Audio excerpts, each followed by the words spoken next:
Welcome. You are at the CCC. Where there are no outside issues. My name is Anthony. I'm an addict and an alcoholic, a 7th-year doctoral student in clinical psych, another bozo on the bus, and I care about you. Yes, and I'm LouiLou, and my pronouns are he and him. I am in recovery for crystal meth and alcohol. I am also a former Miss Castro Country Club, and I am in search of balance. Balance. Yes, and each week we will provide and create a brave space where we can engage in topics around, conversations around topics of recovery. Our intention is to hold and inspire better spaces for more people in recovery by tackling issues sometimes used to separate us. Yes, but before you do that, please like, share, tell your friends about this, rate us, and ding that bell. Ding that bell, ding, ding, ding, ding, ding. And now, the disclaimer. The views and thoughts. Disclaimer? And now, the disclaimer. The views, thoughts, and opinions expressed on At the CCC are ours alone. We do not represent anyone but ourselves. The material and information shared here is for general information purposes only. In other words, we are just friends behind a mic here to entertain you. Yes, exactly. Wicka, wicka, wicka. Wicka, wicka. How are you, Lewis? I'm good. It's like, yeah, I'm good. It's been a nice week. But it's interesting how fast the weeks go by.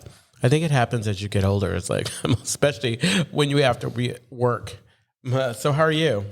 I'm okay. You know, I've been very exhausted. I've just been very, very tired. I've been firing at all pistons and being very intentional about trying to make some time for myself.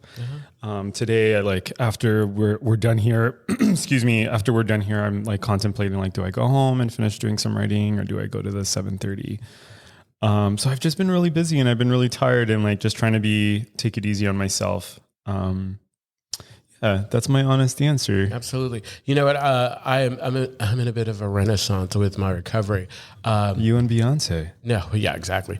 I was just talking to a sponsee. My whole sponsee landscape has changed. I just got a new sponsee yesterday.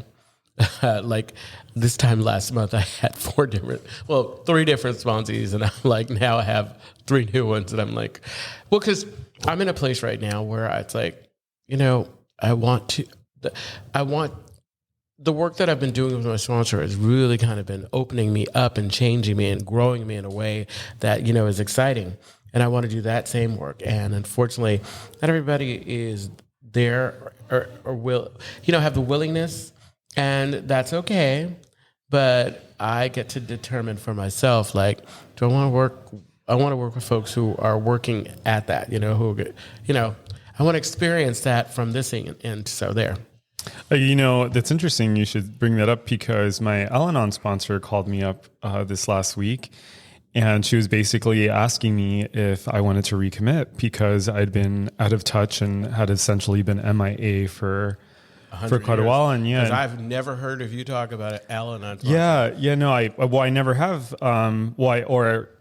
Because I've just been so focused on SLA, and you know, I told her I do want to recommit, and then I was also thinking about my bandwidth and do I really need 3 different 12-step programs? And well, you know, for now, we'll see what that looks like. Absolutely.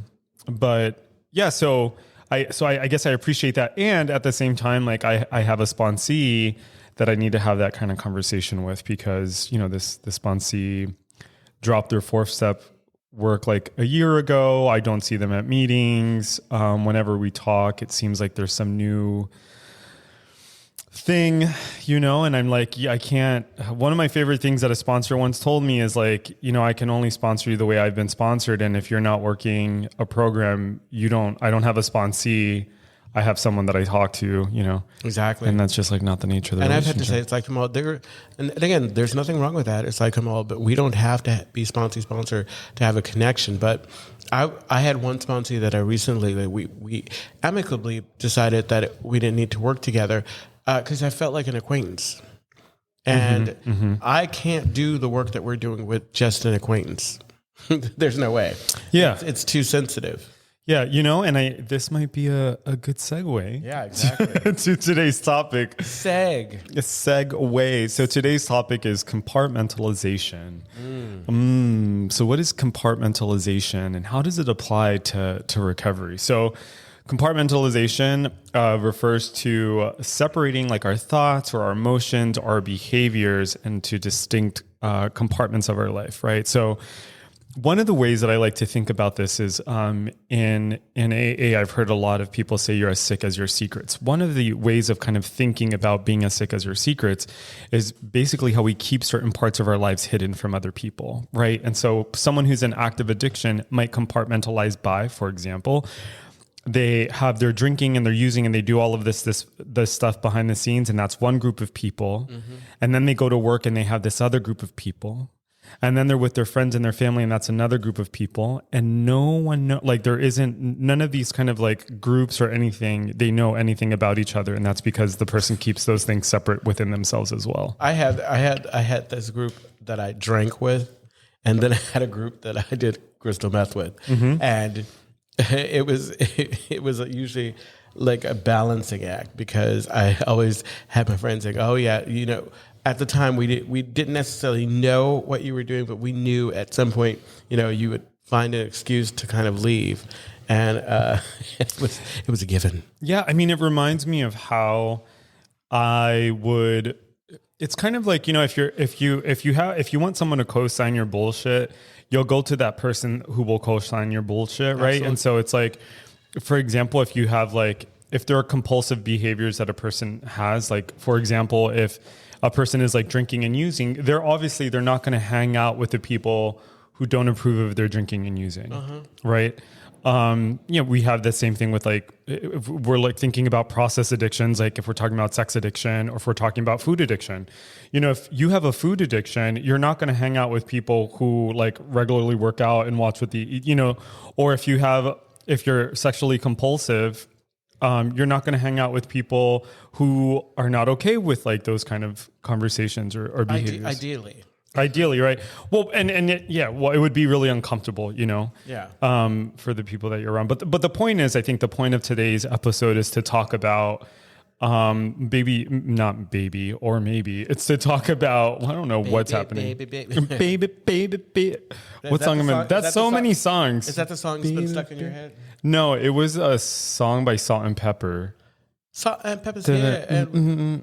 What? So okay. What I was saying is like push it real. Maybe dun, dun, dun, dun, dun, dun, dun. Are we gonna get in trouble for saying baby? Because we're not doing it. Compartmentalizing. So compartmentalizing and recovery, or in general, like the purpose of today's conversation is to talk about like what that looks like in recovery or in general, and our experiences with it. Folks, if you're listening at home, as usual, chime in whenever you like. And I'm glad we're having this conversation, because I think that this idea of compartmentalizing is not a bad thing. When used or appropriately, or but like we had started talking about, I had spent so much time putting my life in little boxes, and it's almost like lying so much to so many different people that you don't know what the truth is, and it gets confusing and overwhelming, and it takes a lot of energy. Okay, so I think that's a nice place to start, because I think when we're talking about compartmentalizing, I think what I'm thinking about that is, I think, maladaptive and unhealthy is the type of compartmentalizing that a person does within themselves. So it's like keeping these parts of ourselves separate from each other because we have things to hide. Yeah. I think it's one thing, for example, to say like, I'm going to leave work at home, work at work and home at home. Yeah, exactly. I think that's different. Like, I think that kind of compartmentalizing is healthy. And you notice that every time when people say I'm going to leave work at home and home at home, and they never do. Yeah. Brandon, no kidding. Just as an aside, there's this delicious cheesecake that we have in the room right now. Oh yeah, it's sitting by Brandon. Praline pumpkin cheesecake. Praline pumpkin cheesecake. One of my friends made it because he's a pastry chef, and It was lovely. It is puro fuego. It is so good. Compartmentalizing. So when we're talking about, so when I'm talking about the kind of, excuse me, the compartmentalizing that I'm talking about that is disruptive is the kind where it's like there's secrets, right? Yeah. It's like the segments are being held away from each other, and you know, in the world that's fine, but I'm talking about the stuff that's happening inside. For example, like I can talk about like my own behaviors. Like when I was, when my sexual behavior was like really compulsive, I tended to be very secretive about it. It was this kind of like very separate thing. And I noticed like I wasn't really integrated. So it wasn't like I was having those conversations with my friends, or like it was something that I was keeping secret. When I was drinking and using, it was like the other thing. Yeah. The interesting thing, like with sexual stuff, like I find it's like, even if it's not compulsive or whatever, I think that we all have a tendency to kind of compartmentalize because it's the way society kind of views sex sometimes. Yeah. It's like, most, of course, folks are not willing, like, it's all taboo to talk about how much we love sex because, like, having high sex drive is not a bad thing. But if, like, I guess it comes down to, like, why you're doing what you're doing and, if you're using it as a way of escape. But anyway, that was my side. Yeah. And it always comes back down to like sex or God or something else. Or Anthony's butt. It's never about my butt. It's never about my butt. Until you make it about my butt. Exactly. I'm here for you. So, okay. So now I'm thrown off again. Compartmentalizing. Sorry. Yeah. So compartmentalizing. You know, going back to this thing about sex just quickly, I had this professor who talked about how you even see the taboos around sex around the language we use, because the language we use around sex, there aren't very many gray areas, right? Like, so for example, it either becomes hyperclinical or it becomes hypersexual. So for example, if I'm going to talk about come, I can say come, or I can say ejaculate, right? There's nothing in the middle, right? Or if we talk about splooge, still that's okay. Maybe that's on or when we talk about, or like we talk about genitals, right? Those go into three different segments. You have clinical, so I could say penis, right? Or I could say clinical, penis or member, or I could say dick or cock. Or you could say things like wiener, hoo-ha, or dilly whopper. Yeah, you know, like you know what I mean? So there are these like weird things that happen in language, especially around sex. Anyway, but I think, I think when we're talking about compartmentalizing, that's an interesting example. But I want to talk about what it looked like for us. Like, what did that compartmentalizing look like when you were drinking and using?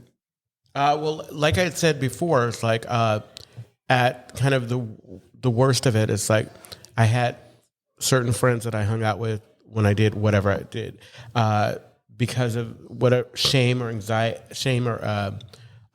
guilt about what I'm doing. It's like I had my friends that I would go, well, towards the end, I didn't go to the movies or do much of anything, but I would meet them at the bar, hang out at the bar, and we would only talk about those things. I wouldn't talk about anything else that I'm doing, even though it was quite clear. Like it's always interesting that we think we're hiding something from the people who actually know us. But then I had my friends that I would call them my late night friends, who I did all my dirt with. I didn't have to compartmentalize. I didn't have to keep much from them. But then, of course, there was the work thing where it's like, I remember I was working at the Black Coalition on AIDS when I didn't tell them till the end that I had an issue, but I'm sure they knew. But I didn't even talk about drinking. I didn't go out. I didn't do things with them. It was just, this is work over here, so it's all good. Yeah. I mean, it makes me think about like just how, when I was like trying to keep parts of my life separate, about how much like anxiety and how anxiety inducing and how stressful that was. It makes me think about, for example, like when people are afraid of someone finding out that they're an addict or an alcoholic, even if they're sober, like the kind of secrecy around it, or afraid of them like I was thinking when you said that, afraid of someone finding out that you're gay. Right. Right. Yeah. I mean, that's interesting because like one of the things that I strive for is to have like, to feel fully integrated, to feel like I am a complete person. And so I don't like the idea of having to hide things from myself or other people. So for example, like I remember when we first started doing the podcast, I had some nervousness around it because I was like, in a year I'll be applying for these like psych jobs and what will like potential employers like, and there's a part of me that's like, I don't care. You know what I mean? Like I don't like, just as an aside, like we spend more time at work than we do doing anything else, like more than half of our lives are spent at work, Exactly. And I don't know that I can voluntarily put myself in a situation where I am asked to somehow sacrifice like an authentic personality or an authentic showing up. But, and a big part of that is because like I'm getting older and I have so much, I have a lot less energy to do that kind of stuff, to hide for anyone. Yeah, exactly. But that's what reminds me of it. It reminds me of like the difference between like the kind of the effort that I had to put into hiding all the time when I was drinking and using. And I think about like what hiding looks like now as a sober person, like I just gave a professional example, but I think another example of that would be, you see people who, this is probably maybe not the best example, but I think about like people when they share at meetings and it feels like a performance. Oh yeah. Like it feels like there's this fear that if I am myself, this group of people won't like me or, I mean, it's almost like compartmentalizing to me feels like another way of saying hiding. What were like some of the like reasons why, like what were some of the, I guess, positive benefits that you received from kind of separating your life?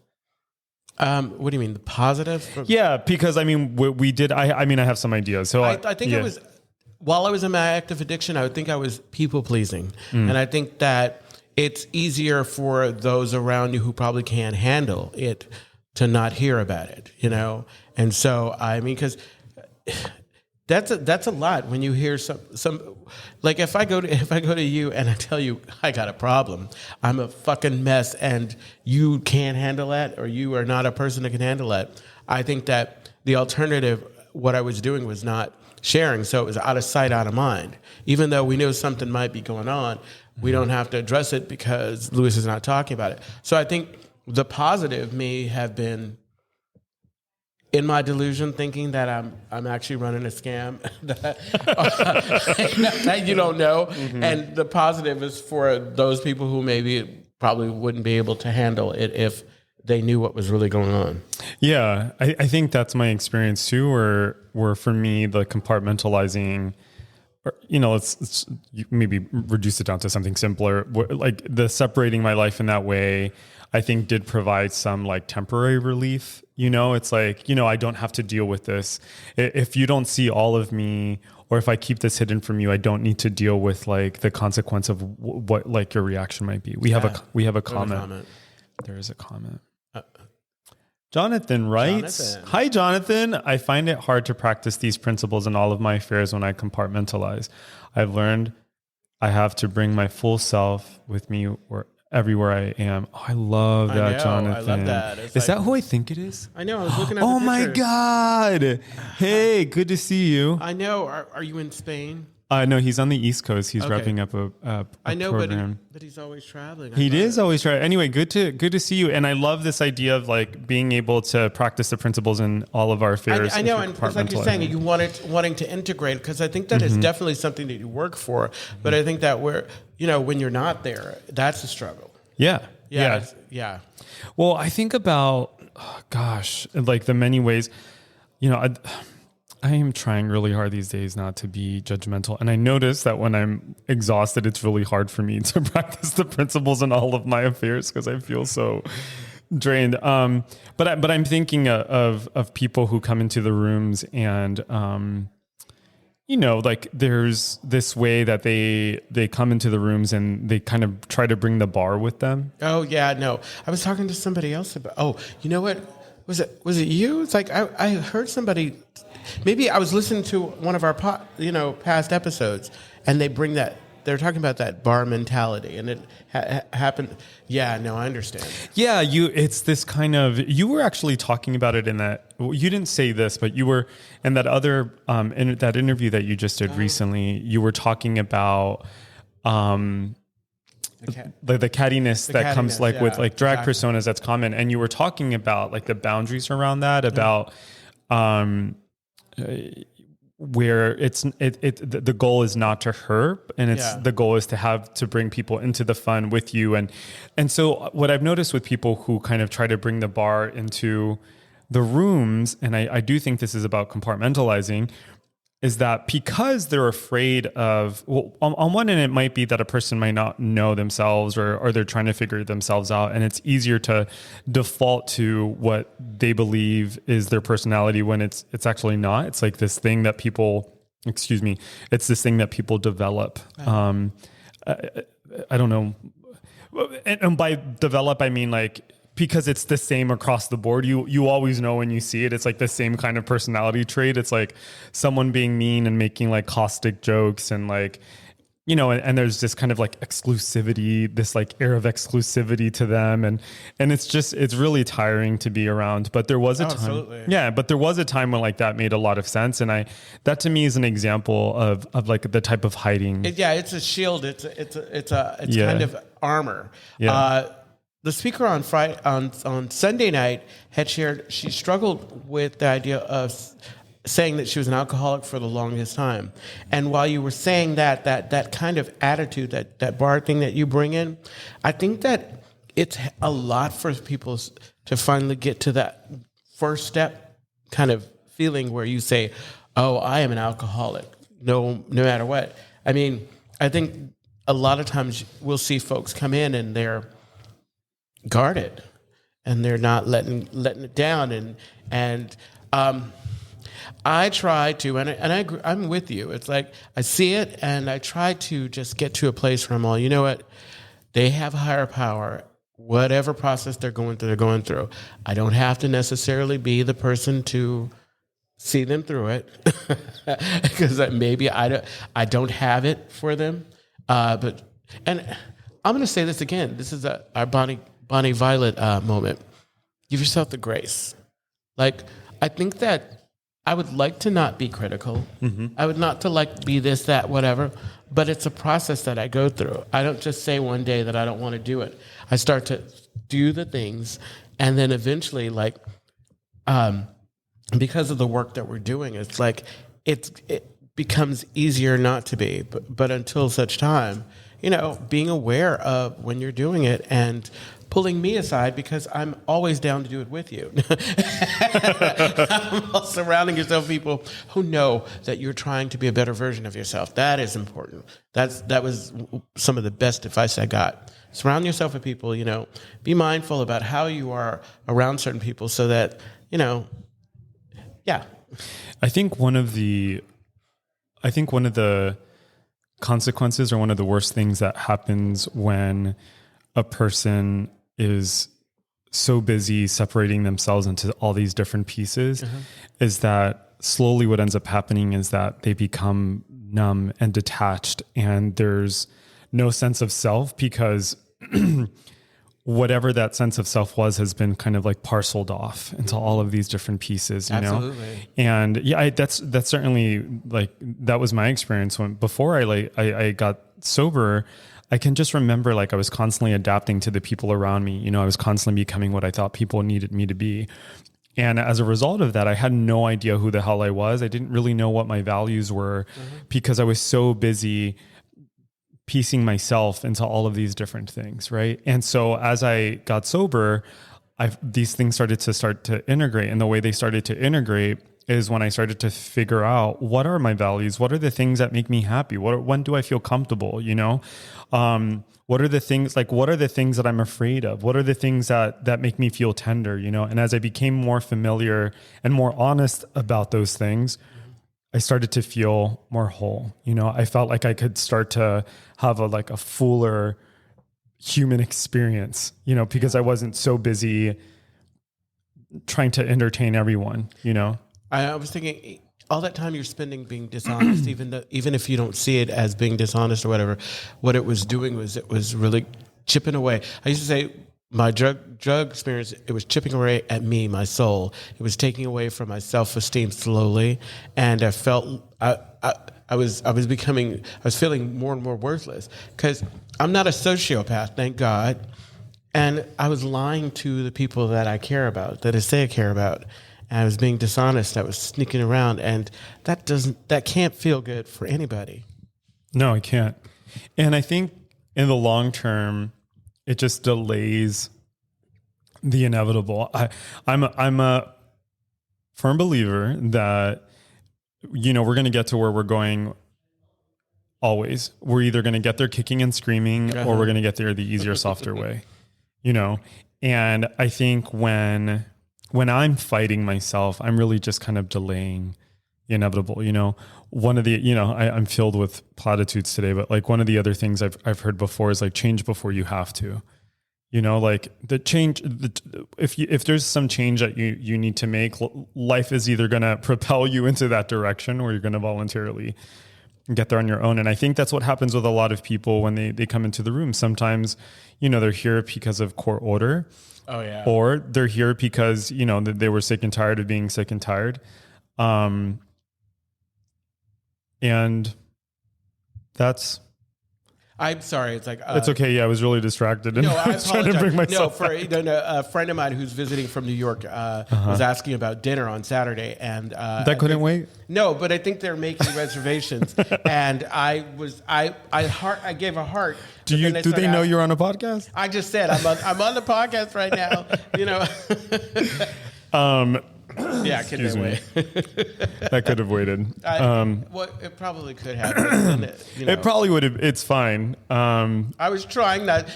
Okay, so in any other situation, I mean, it would have been fine. I do have to respect or appreciate this, but Anthony definitely is sensitive to this, and so I'm a squirrel. I know, exactly. Squirrel. Oh, wait, I'm not a squirrel. You know what I meant to say. Yeah. Exactly.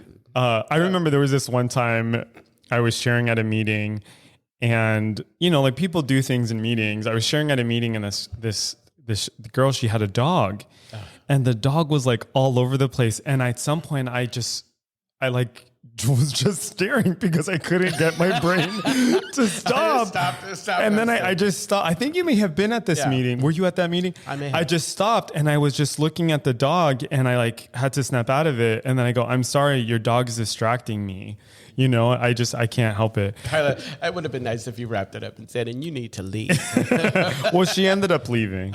Yeah. That I respect because, how they include that in the script sometimes if your dog's an interruption. Yeah. And there are some folks who, bless dog people, but sometimes they're completely in their own world. Yeah. Like, my dog can do no wrong, even though your dog just pooped right here. Well, I think, and then we can come back to this, I think that there are actually very few dogs in San Francisco that are well trained. Oh yeah, I know. I feel like the majority of dogs that I see, they're like walking their owners.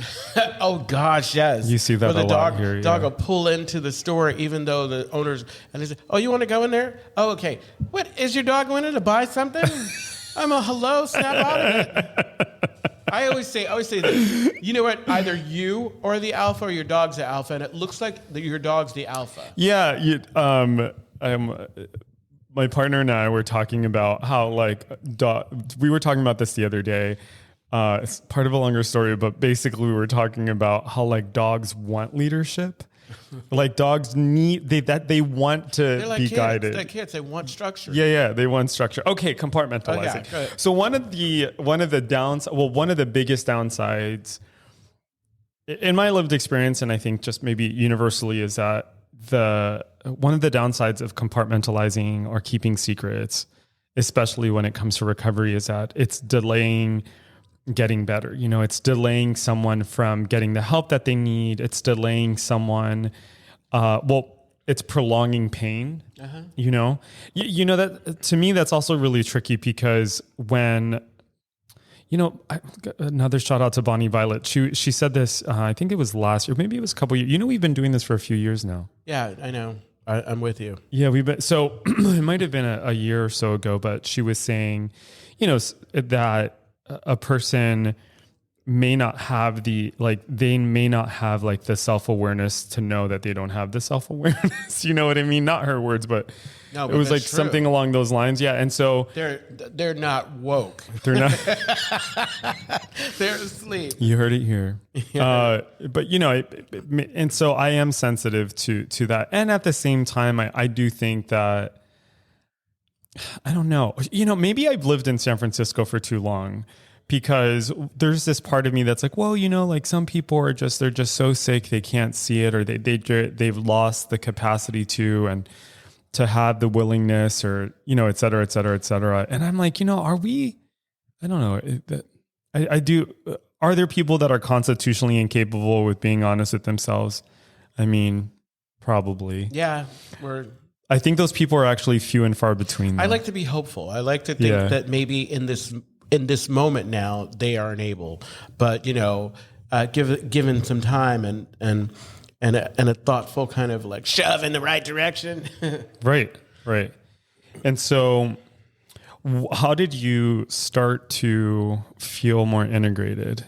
I think it's okay. So letting go of the drugs and alcohol and getting to a place, and this was after going through the steps, because I do 12 steps a number of times, and then having a relationship with a sponsor and people around me where I was able to start telling the truth, because I struggled in the beginning coming in. I thought people didn't want me around. I didn't feel like I had any value.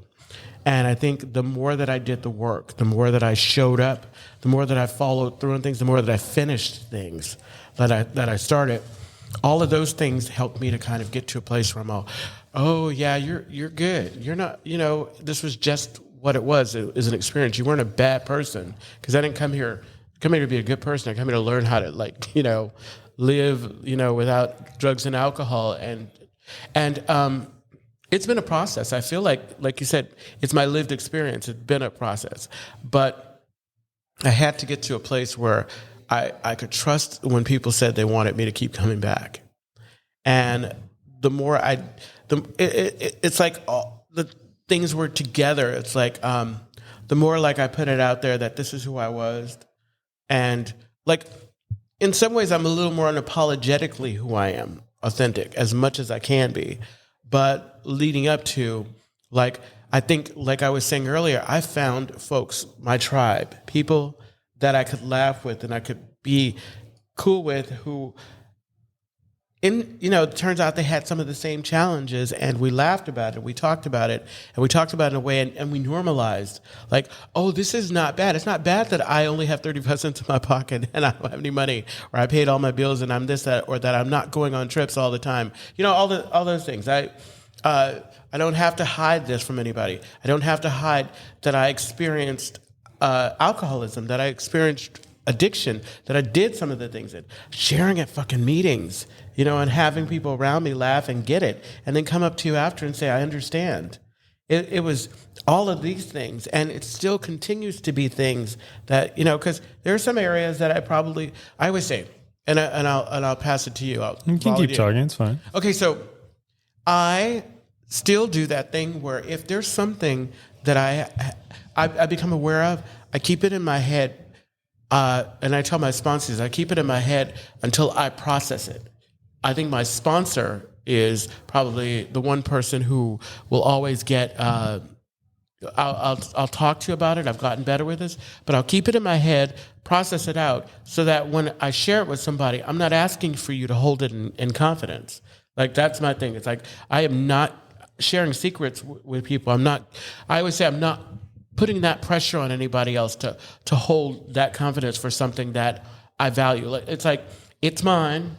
I'm going to work through it. And then when I work through it, and so I think that was something too that probably helped. That it's like, I am going to just address it when it comes up, because shit comes up, and it comes up all the time.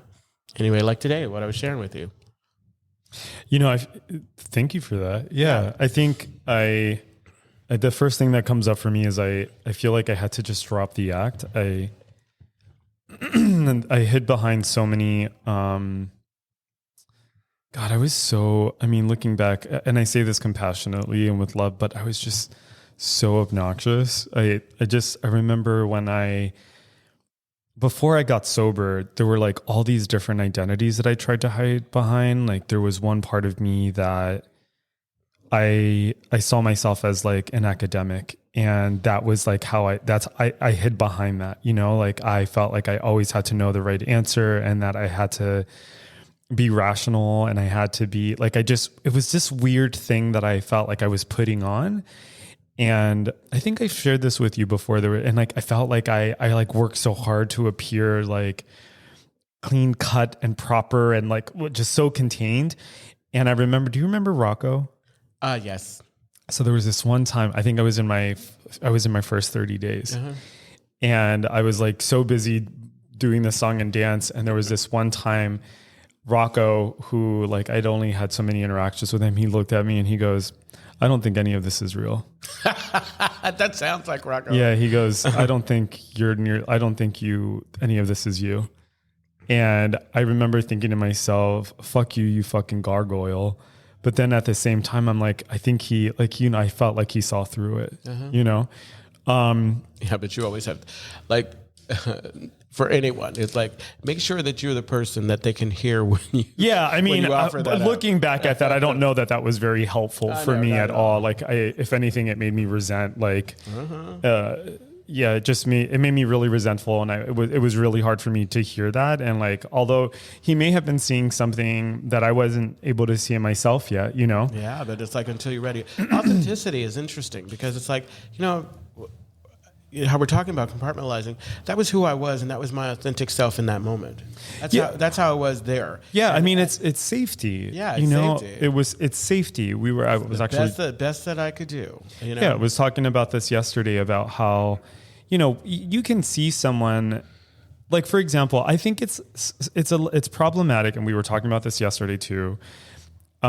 It's problematic, for example, to reduce someone's behavior and say, oh, that's just typical addict behavior. That's typical alcoholic behavior, because it's so nuanced. You know what I mean? Like, what are we really saying? What we're really saying is like, when we say that, I think what we're really saying is like, we're looking at someone and we're saying, oh, this person, I know what it's like to feel fearful. And when I've been fearful, I've looked and sounded this way.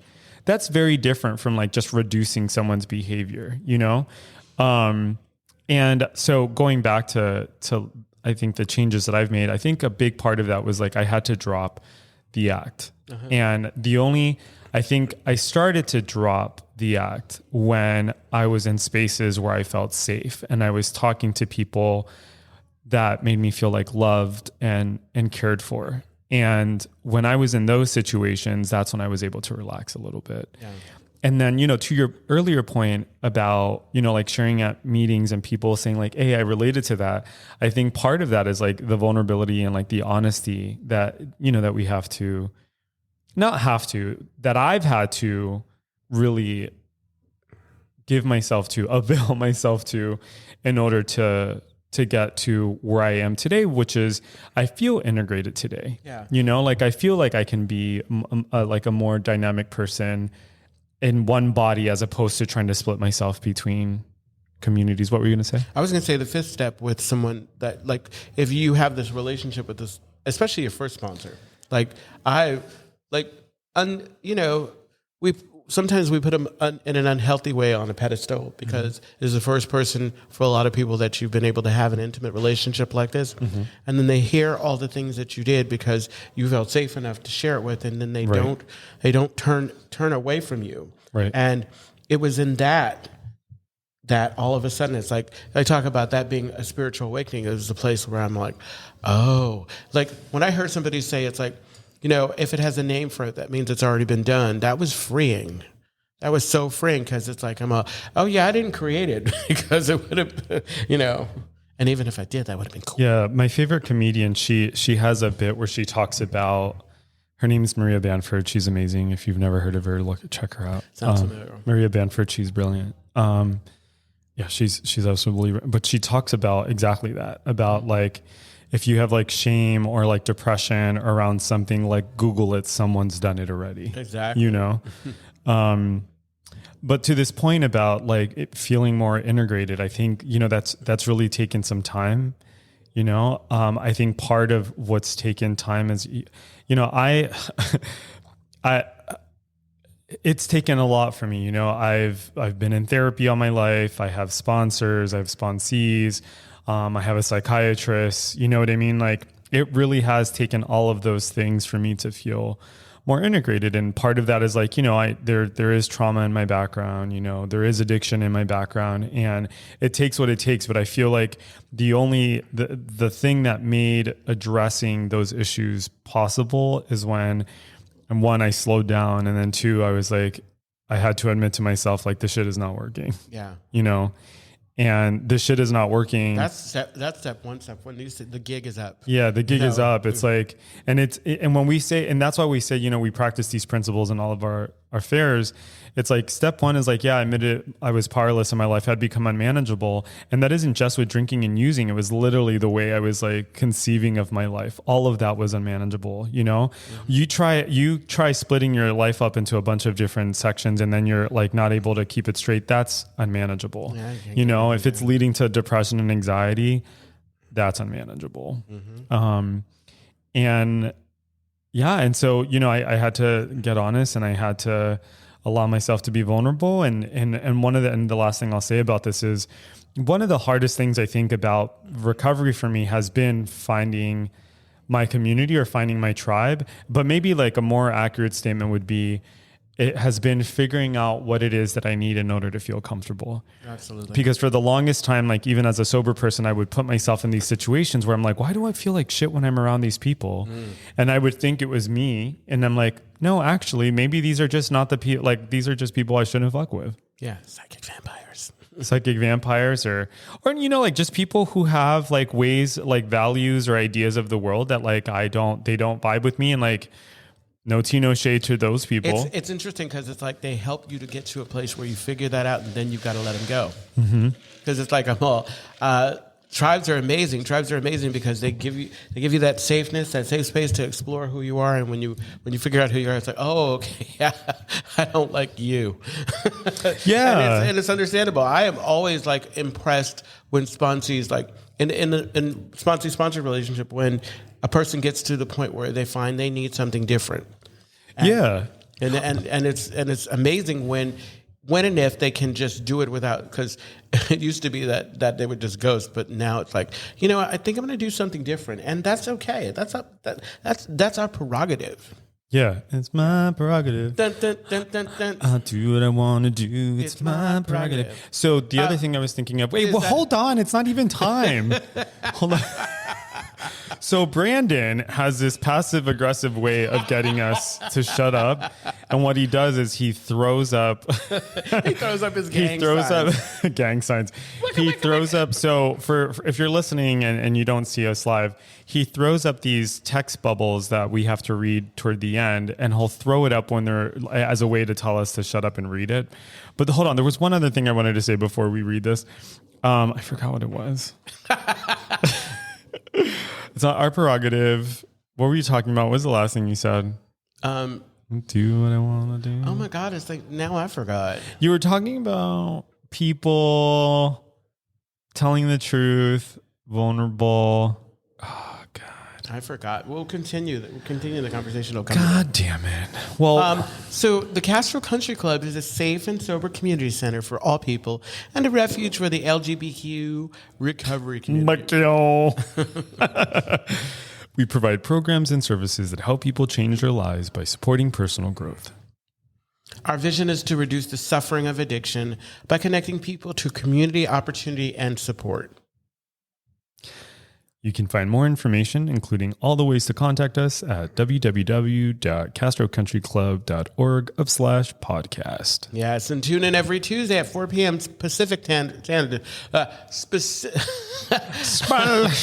Pacific Standard Time when we go live on our Castro Country Club Facebook and YouTube channels. Find us wherever you listen to podcasts. Absolutely.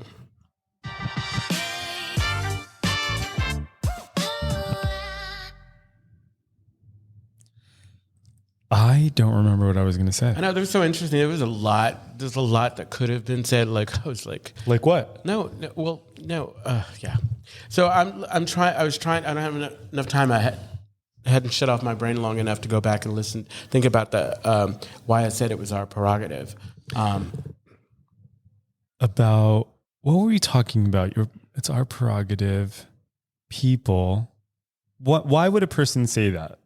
Like a person would say, it's my prerogative. To make changes, to make my... Like about the people that you're not, like you don't hang out with people, certain people. We were talking about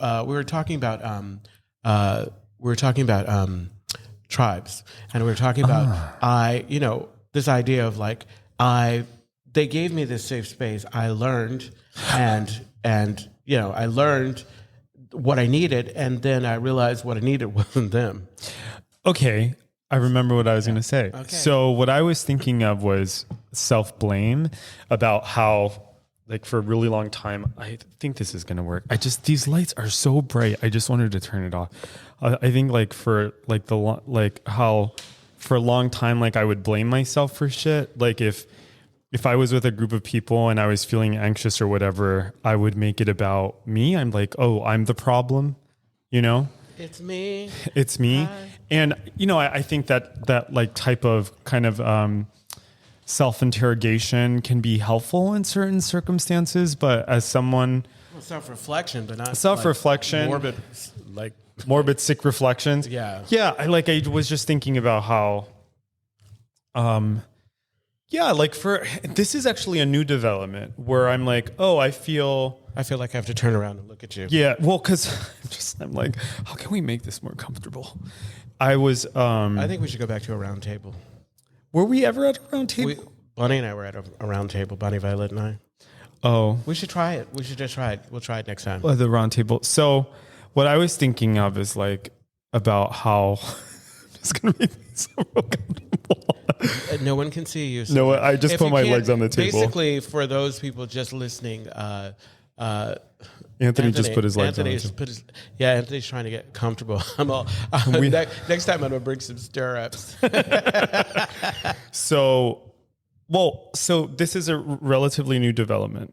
So one of the things that I've noticed is that there are certain groups of people or certain people that make me uncomfortable. And artists and what did you call it? Something types? Creatives. Yeah, creatives. I love that. Not all creatives, but some creatives. Creatives, I hear disdain. The creatives. No, so it's interesting. So my slaw sponsor, I don't know if he knows that I know this, but one of the things I noticed about my slaw sponsor, and I love him and I think he's wonderful, he's a creative. And one of the things I know about the creatives in my life is that they can be all over the place.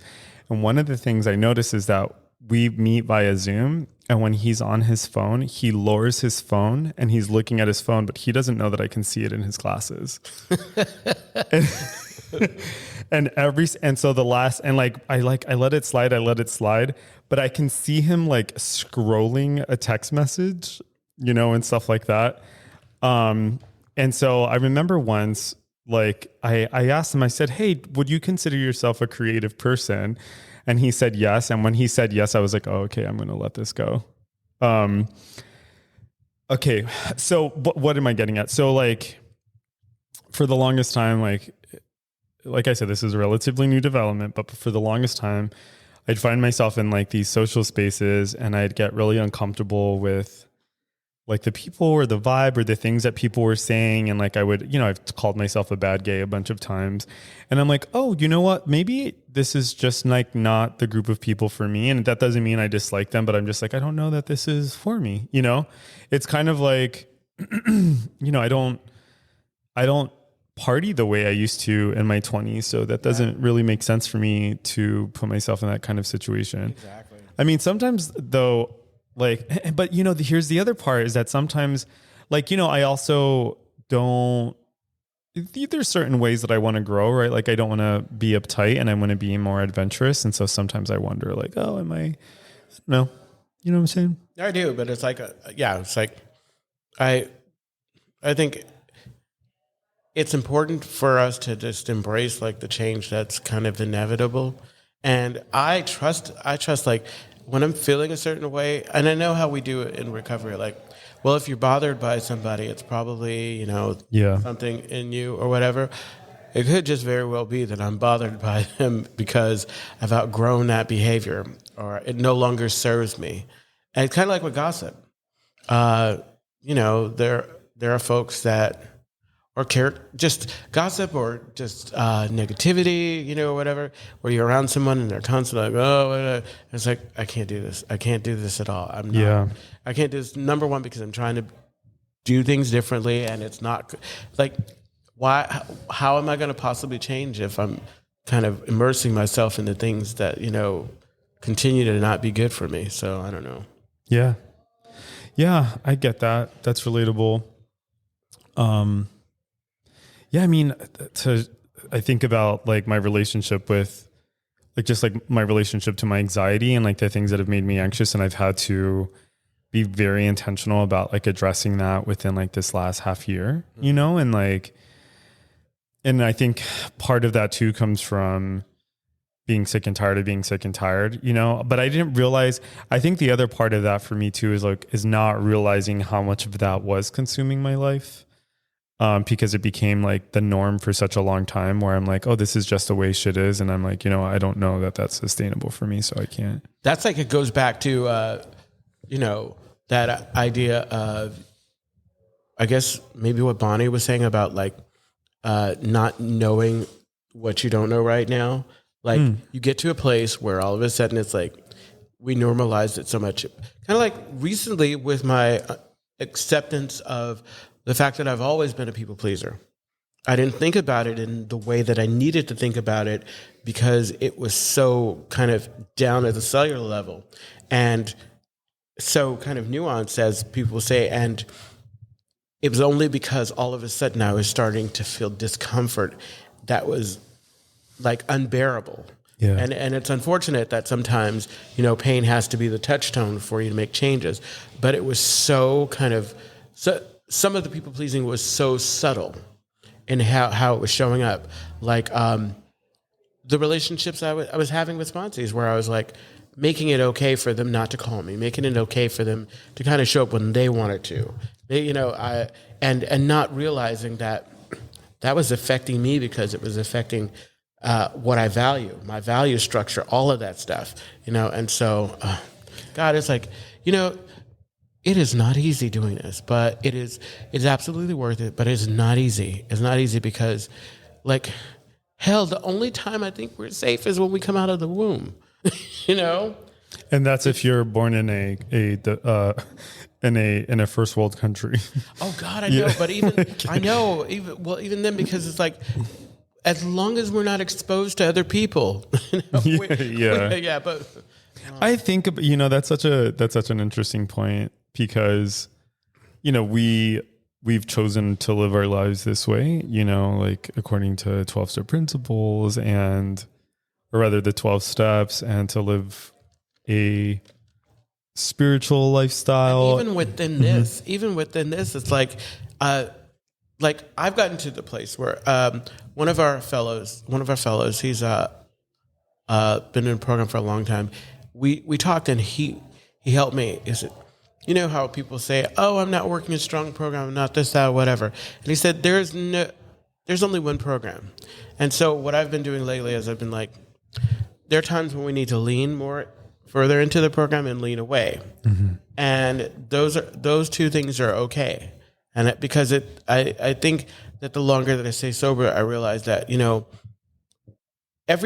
what I needed in the beginning, it constantly changes. Like in the beginning, I needed the structure. I needed everything to be very clearly 12-step, for me. Now I realize that there are so many things that I get to pick from. I get to pick from, and not pick in a way where I'm only doing this, Yeah.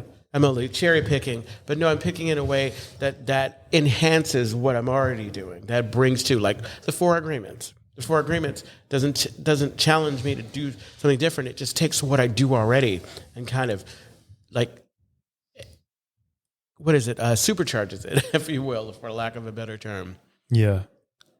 Oh, I remember there was an Audre Lorde thing, and I've brought this quote up before, except every time I bring it up, I don't remember exactly what it is that she said.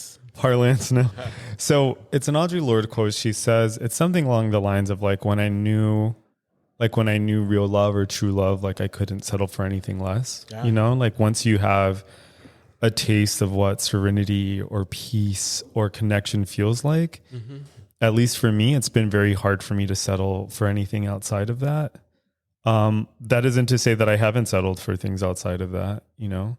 But I think that happiness and peace and stability, like these are all things that I have to pursue. Like happiness doesn't just happen to me. Peace doesn't just happen to me. Like these are things that I have to cultivate and work toward. At least I think for myself, because I'm an addict and an alcoholic, and like sometimes it feels like the natural state of my mind is actually quite chaotic. Absolutely.